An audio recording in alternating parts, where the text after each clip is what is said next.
ইষ্টপ্রাণ দাদা ও মায়েদের প্রত্যেককেই জানাই আমার আনন্দিত জয়গুরু। আশা করি আপনারা ঠাকুরের দয়ায় বেশ ভালো আছেন। আমিও ঠাকুরের দয়ায় বেশ ভালোই আছি। প্রত্যেকটা দিন আমি পরম প্রেমময় শ্রী শ্রী ঠাকুর অনুকূল চন্দ্রের নারী নীতি গ্রন্থ, সত্যানুসরণ গ্রন্থ পাঠ করি এবং তার ব্যাখ্যা করার একটু চেষ্টা করি। মানে ঠাকুর যা বলেছেন এই যতটুকু বুঝি, আমার বোধ বুদ্ধিতে যতটুকু আসে ততটুকুই আপনাদের কাছে আমি শেয়ার করি। খুব ভালো লাগে এই ভেবে যে আপনারা এই ঠাকুরের ভিডিও সবার কাছে শেয়ার করেন, সবাইকে বোঝান, বলেন এবং ঠাকুরের কথা সবাই বলছেন। এমন কোনো মানুষ নেই ঘরে বসে বা বাইরে গিয়ে বা ডিপিওক্সের মাধ্যমে এবং সৎসঙ্গে গিয়ে সবাই কিন্তু ঠাকুরের কথা বলছেন। সবাই কিন্তু আমরা সেই কথাটাই বলবো। আমাদের উদ্দেশ্য কিন্তু একটাই, ঠাকুরের কথা বলা, ঠাকুরের কথা সবসময় বলা। আর আজও পরম প্রেমময় শ্রী শ্রী ঠাকুর অনুকূল চন্দ্রের নারী নীতি গ্রন্থ পাঠ করব এবং তার ব্যাখ্যা করার একটু চেষ্টা করব যতটুকু আমি বুঝি। তো বিশেষ করে আপনাদের বলছি, কেউ ভিডিওটা স্কিপ করবেন না। আমি যে বলছি সেটা সঠিক হচ্ছে কিনা সব অবশ্যই কিন্তু কমেন্টসের মাধ্যমে জানাবেন। জয়গুরু, কথা আর বাড়াচ্ছি না। পরম প্রেমময় শ্রী শ্রী ঠাকুর অনুকূল চন্দ্রের নারী নীতি গ্রন্থ পাঠ ও তার ব্যাখ্যা। আজকের বিষয় কাম প্রবৃত্তিতে স্বামী স্ত্রী।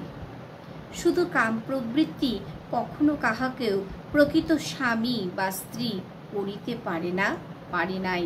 বাণী সংখ্যা 67। কাম প্রবৃত্তিতে স্বামী স্ত্রী, ঠাকুর বলছেন কাম প্রবৃত্তিতে স্বামী স্ত্রী কি হয়? শুধু কাম প্রবৃত্তি, শুধু কাম প্রবৃত্তি কাহাকেও বা কখনো প্রকৃত স্বামী বা স্ত্রী কখনোই করে উঠতে পারেনি এবং পারে নাই। তাহলে আমাদের শুধু কাম প্রবৃত্তি স্বামী স্ত্রীর মধ্যে না থেকে আর কি থাকা দরকার? ঠাকুর কিন্তু আমাদের নারী নীতি গ্রন্থে বিভিন্নভাবে, বিশেষ করে মেয়েদের, তারপরে কিভাবে আমাদের চলা উচিত, কিভাবে আমাদের মেয়েদের চলা উচিত, মায়েদের চলা উচিত, তিনি কিন্তু সব সুন্দরভাবে বুঝিয়ে দিয়েছেন। কিন্তু কখনোই আমরা তা করে উঠতে পারি না। আমাদের নিজের মনের মতো করে চলি, আমরা নিজের মনের মালিক হয়ে যাই, যার জন্য কিন্তু আমাদের অধঃপতনটা একটু বেশিই ঘটে। যদি তার কথা অনুযায়ী শুনি, তার কথা মেনে চলি, তাহলে কিন্তু আমরা সত্যি খুবই ভালো থাকতে পারি, তাই না? অবশ্যই কিন্তু কমেন্টস করে জানাবেন যে সঠিক হলো কিনা।